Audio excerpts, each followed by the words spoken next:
Stella अपनी बेटी के साथ पार्क गई। उसे एक फोन आया और व्यस्त हो गया। एक नकाबपोश आदमी ने अपनी बेटी से संपर्क किया और उसे पकड़ लिया।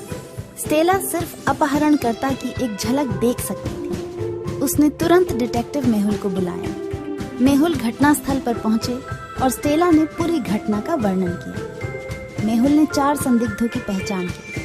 क्या आप अनुमान लगा सकते हैं कि इन 4 पुरुषों में से कौन अपहरण करता है? उत्तर कमेंट कीजिए। अपहरणकर्ता के पास तीसरे आदमी की तरह ही उसकी गर्दन पर जन्म का निशान था। वह अपहरण करता है। टोनी को एक अपहरणकर्ता से फिरौती दी गई कि उसने अपने बेटे का अपहरण कर लिया है। अपहरणकर्ता अपने बेटे के बदले में प्लस 1 लाख मांगा। टोनी ने अपने बेटे के शिक्षक से पूछा। शिक्षक ने जवाब दिया कि उसका बेटा स्कूल में है और टोनी को उसके बेटे की तस्वीर भेजी। टोनी ने अपने बेटे की तस्वीर को देखने के बाद थोड़ा आराम किया, लेकिन कुछ समय में उन्हें अपने स्कूल से फोन आया कि उनके बेटे का अपहरण कर लिया गया है। टोनी ने जासूस मेहुल को अपहरण के बारे में सूचित किया और उसे अपने बेटे की तस्वीर भी भेजी। मेहुल ने स्कूल में देखी गई सभी कारों की जानकारी एकत्र की। 3 कारें संदिग्ध लग रही थी। कार 1, कार 2 और कार 3।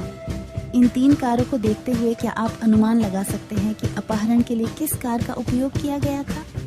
उत्तर कमेंट कीजिए। शिक्षक द्वारा भेजी गई तस्वीर में टोनी का बेटा एक बोतल के माध्यम से पानी पी रहा था। एक ही बोतल को कार 2 के अंदर देखा जा सकता है। एक वैज्ञानिक ने एक मानव क्लोनिंग मशीन विकसित की थी। वह अपने प्रयोग को करने के लिए किसी की तलाश कर रहा था, इसलिए उसने एक बूढ़ी औरत का अपहरण कर लिया।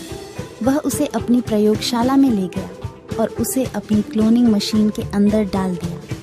वैज्ञानिक ने तब महिला के बेटे को बुलाया और उसे अपनी मां को देखने के लिए अपनी प्रयोगशाला में आने के लिए कहा। वह आदमी लैब में पहुंचा, लेकिन 4 महिलाओं को अपनी मां की तरह दिखता था। क्या आप इन 4 महिलाओं को देख सकते हैं और यह मान सकते हैं कि कौन आदमी की मां है? A, B, C या D? उत्तर कमेंट कीजिए। महिलाओं के भूरे बाल थे। वह उसकी मां है। जासूस मेहुल एक कमरे में फंस गया था।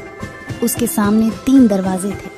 पहले दरवाजे के पीछे एक विशाल शेर था, दूसरे दरवाजे में एक बड़ा भेड़िया था और तीसरे दरवाजे में बर्फ का विशाल घन था जो रास्ते को अवरुद्ध करता था। कमरे से बचने के लिए महल को कौन सा दरवाजा लेना चाहिए?